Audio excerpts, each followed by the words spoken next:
You've been making videos for a while, making a couple $100 here and there, doing random gigs. Maybe you've even been able to get to a couple $1,000s in a month.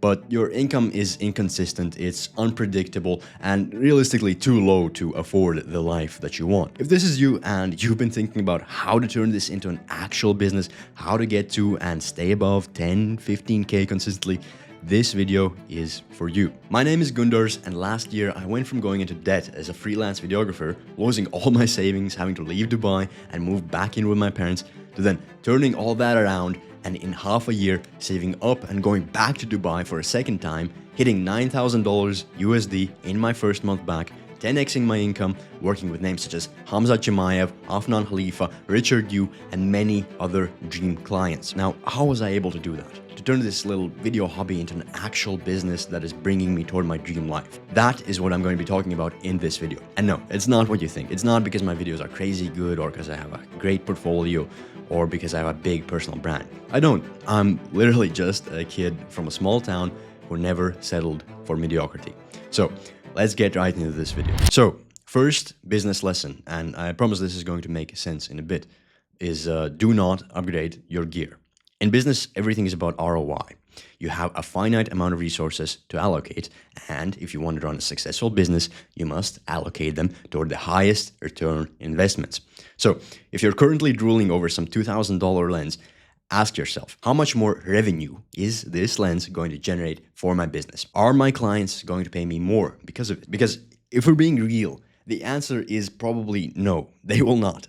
No one is ever going to pay you more because you bought a slightly nicer lens. You have to think about gear purchases as a business owner, not a hobby videographer who's just buying new toys for fun. You have to think about the opportunity cost because whatever you were going to spend that money on, you could instead make a really shitty ad and just blow the money on the ad and probably land a client who would actually pay you. Because that sexy new lens that you want is never going to pay you. Only clients pay you. And the vast majority of them could not give a fuck about what you shoot on and if it's a shiny new f2.8 lens or some piece of shit kit lens. And this is the next point. You know what they do give a fuck about?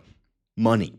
They care about how much money your video is going to make for them, because they're also business owners allocating resources and they're looking for investments that can make them more money. They do not care about how pretty your video is, how blurry the background is, or how little noise there is in the shadows. What they care about is turning $1 into $2 again and again and again with as little headache and effort as possible. So if you can take their $10,000 and turn that into $20,000 or $40,000 for them without taking up a bunch of their time, without causing them a headache, they will probably take that deal.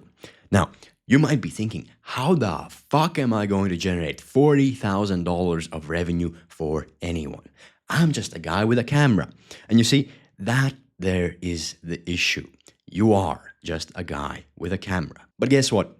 They also have a camera. This here, it's in their pocket. So if that's all that you offer, you are never going to make a lot of money. I cannot emphasize this enough.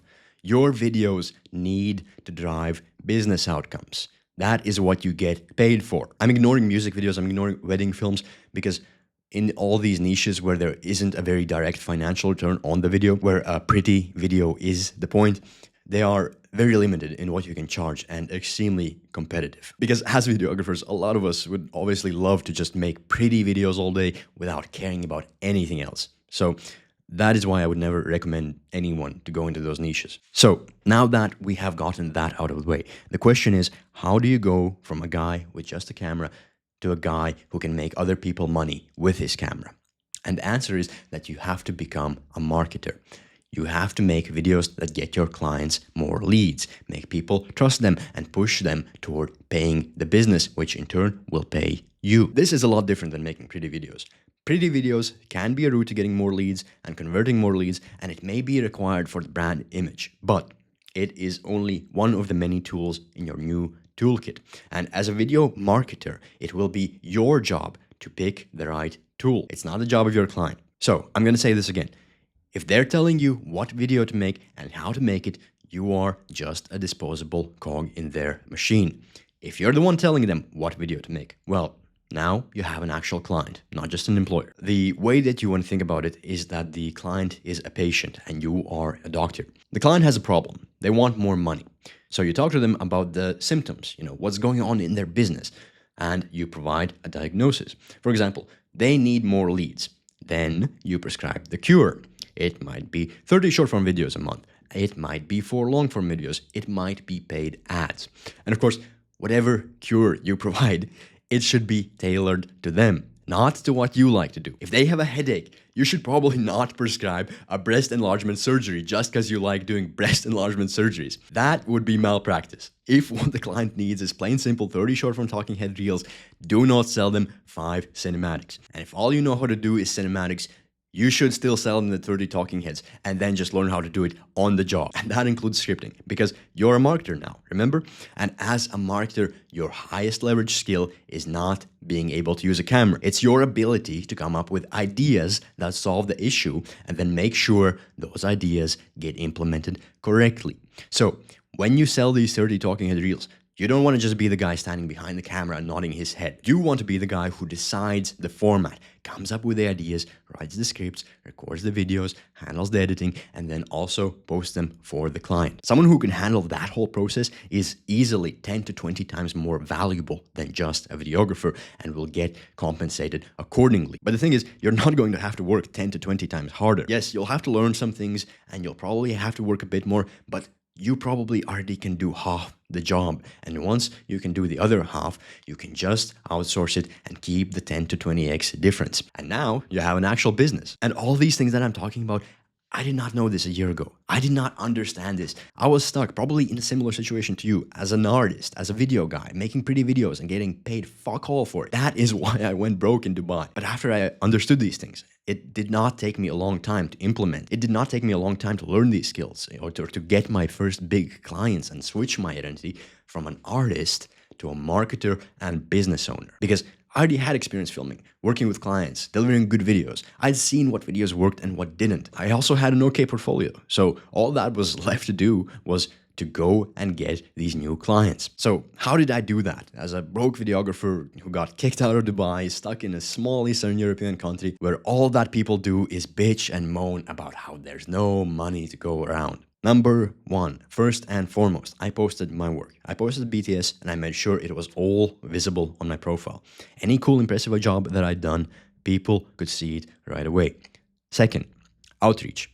I messaged people. I approached businesses and I offered my help. Now, once you have an Instagram that does not look like shit, it is very important that you start doing this because one of the stupidest things I see videographers do all the time is just waiting to be discovered, hoping that their work will speak for itself and magically their ideal clients will land in their DMs. That is not how this works in 80% of the cases. The vast majority of the coolest opportunities I got was a direct result of me approaching the client. And the way that I did this, specifically the approach, was I selected very specific people, very specific businesses that I knew needed my help. I wrote custom messages, I wasn't spamming everyone, sending generic shit, and I also did outreach through my network. Everyone has a network, everyone knows a guy who knows a guy. So a super simple thing that you can do, for example, is just message everyone in your contacts and tell them, hey, I'm starting my business where I help other businesses and entrepreneurs by making them videos that get them leads and help them make money. Do you know of anyone who would be interested in this service? Maybe they'll refer you to someone. Maybe they'll realize, oh shit, I actually could use this service myself.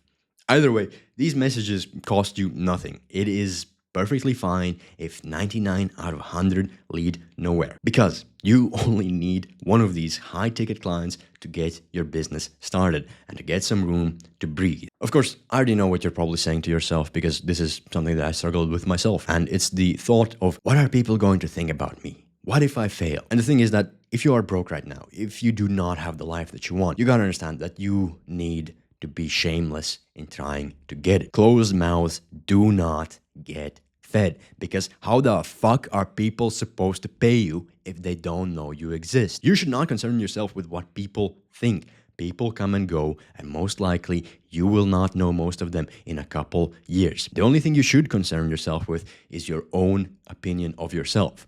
what are you going to think about yourself when a little insecurity, a little shame stops you from going after the life that you want? So, in short, send those messages, reach out to people. No one cares about you. It's fine. And yes, there is money out there. There was money even in my home country, and it was all on the other side of being a shameless, annoying, persistent fuck. Now, before we move on to the next point about how to close these people, how to sell your services, just a couple things that I still want to mention. During this period, when I was broke, I still took on a lot of free work. The reason why is that my thinking was that free work was still better than no work, because you can meet people, it can get you referred, it's good practice for you, makes you more confident, right? So in this stage, yes, focus on getting your first big clients, but also just do free work. You never know where it's going to lead. The reason I landed Hamza Chimaev as my client in my first month back in Dubai was because I did some free work a year before. And the only reason why I got the opportunity to do that free work was because I did some more free work before then, like half a year before then. So it was just this huge chain of, like, I helped this one guy for free, then he recommended me to another guy, and I helped that guy for free, and then that guy recommended me to Hamzat's manager. So you never know where it's going to take you. And another thing that videographers often forget is to revisit past clients. If you worked with someone in the past and they were happy with the result, it's going to be a lot easier to offer and sell something to them than a person who you've never worked with. So take a moment, list out every decent client that you worked with in the past, and think about what you could offer them today. Now, moving on to sales. I realize this is obviously a very painful topic for many videographers, because I know a lot of us are just creatives. We like to sit inside, geek out about camera specs and color grades. We have this idea that we cannot be these confident, extroverted salesmen that can walk up to a 7-8-figure entrepreneur, give him a firm handshake, and convince him to give us a bunch of money. But why is that? Why are these sales guys so confident, and why aren't you? Why do you feel like a scammer or an imposter when you do it? And honestly, a lot of it does just come down to practice, having done it a lot of times. So the sooner that you get the first couple of times out of the way, the better. And also, a lot of this is just knowing that you can deliver the service that you promise, and also knowing the kind of value that the service can generate. So, for example, I know that if I sell 4 YouTube videos a month to a qualified info offer owner, that those 4 videos might add upwards of $50,000 per month in revenue to their business. So I know that at $5K a month, for example, my service would be a fucking steal. And if the guy I'm selling to does not see the value, well, then he's missing out. And the thing is, you don't even have to have done it before to have the confidence that the results will come. Think about it. You've done jobs in the past that you were not ready for. You have watched YouTube tutorials and learned new skills and got good results even on your first time. You've dealt with hard situations. Why do you think that you could not do it again? Oh, but it's a really big amount of money. It's so much pressure. No, it's not. It's literally not.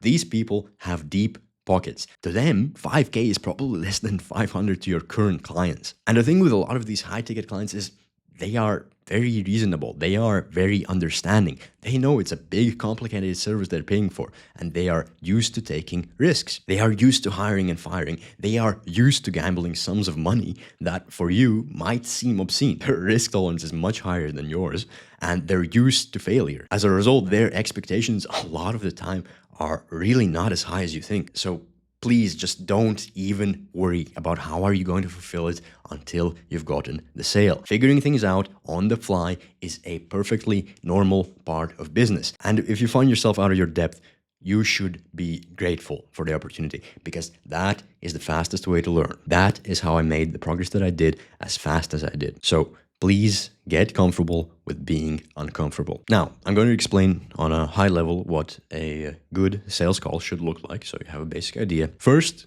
when you start the call, you should ask questions, a lot of them. What are they trying to achieve? Is it more leads? Is it more sales? Or is it better brand perception? You have to ask what worked before, what have they tried, what didn't work, what's their timeline, what's their budget. Because remember, you are diagnosing the problem. You're the doctor, they're the patient. Then, once you actually understand their situation, you have to tell them exactly what they need, not what you want to sell them. If they need 30 short form videos a month to feed their social media and you only want to make 1 cinematic brand film, you're wasting everyone's time. Sell them the 30 videos and then figure out how to deliver it. And please remember that when you are selling to business owners, speak their language. Talk about business outcomes, give them a vision of what kind of numbers this content could result in, how little time it's going to take, how it will make their life easier. Not how pretty you can make the colors or how blurry the background will be, because I've literally done this. I've talked to 7-figure business owners about how good I am at color grading. Do you think they gave a fuck? Do you think that helped me close the deal at all?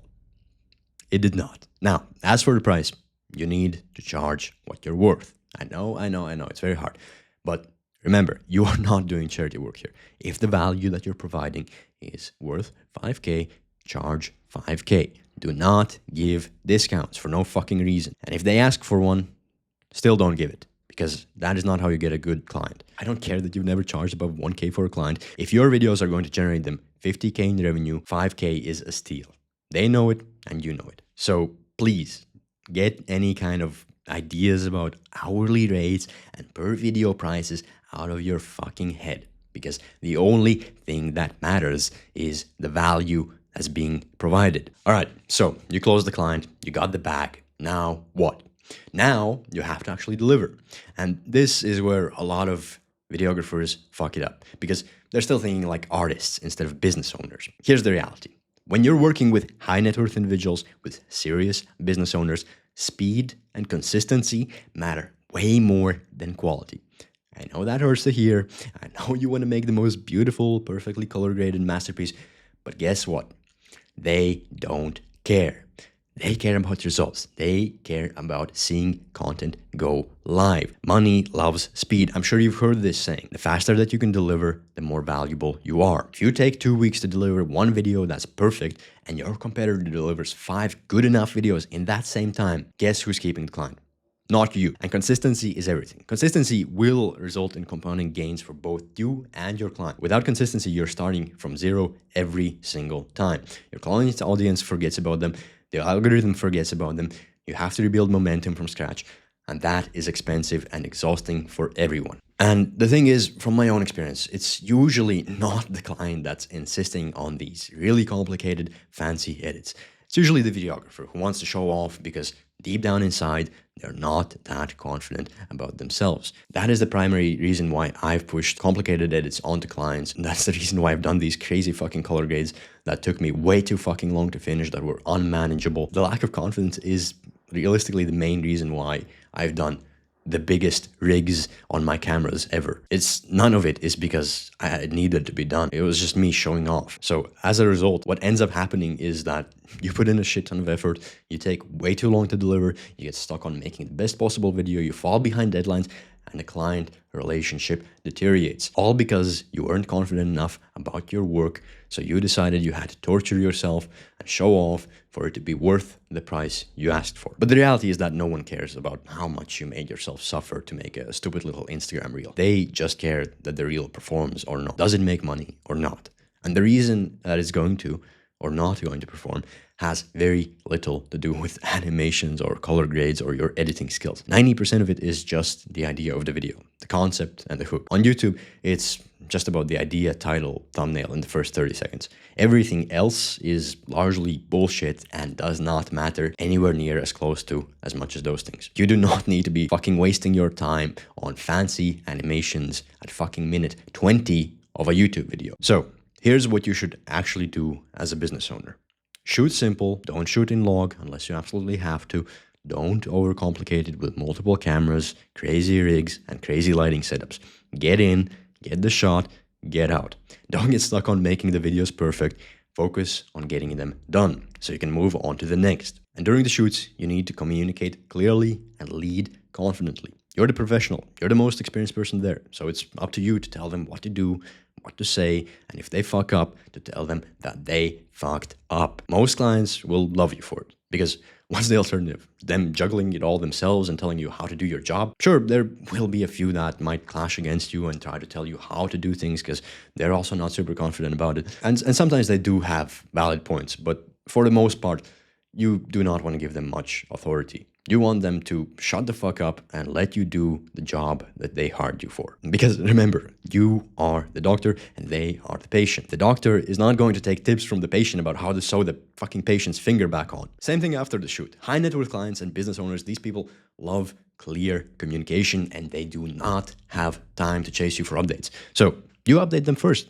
Hey, shot the content today, editing tomorrow, you'll have it by Friday. Simple, clear, professional. This alone will put you ahead of 90% of videographers who just go dark for a week and then show up with a video, or even worse, ghost on deadlines when they fall behind. Also, super simple tip. I'm sure you've heard it a billion times, but you need to under promise and over deliver.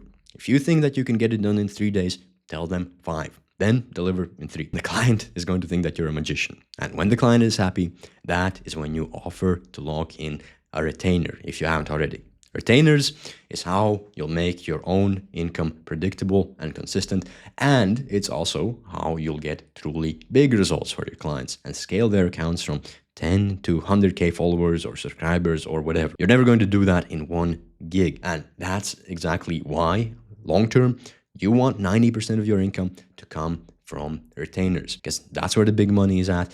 That's where the big lessons, the big case studies, the results are all at. You want to be playing long-term games with long-term people because that is going to catapult you ahead of your competition. Now, as for pricing, just to give you a quick overview, these retainers in Dubai or the US can range from $5,000 to $10,000 for 4 YouTube videos or 30 reels as a done-for-you A to Z service, from ideas and scripting to editing and posting. So you can see how easily you could get up to 15k a month by just stacking up a couple clients. The hardest part is just going to be getting the first big client. Once you have done that and you have good results, it's pretty much smooth sailing from there on out. Then you can start doing stuff like outsourcing to free up your own time or enable you to scale further to numbers such as 30, 50, or even 100k a month, which probably seems fucking insane if you're right now struggling to make a couple grand a month. But I know people who have done it. That's the phase I'm in right now.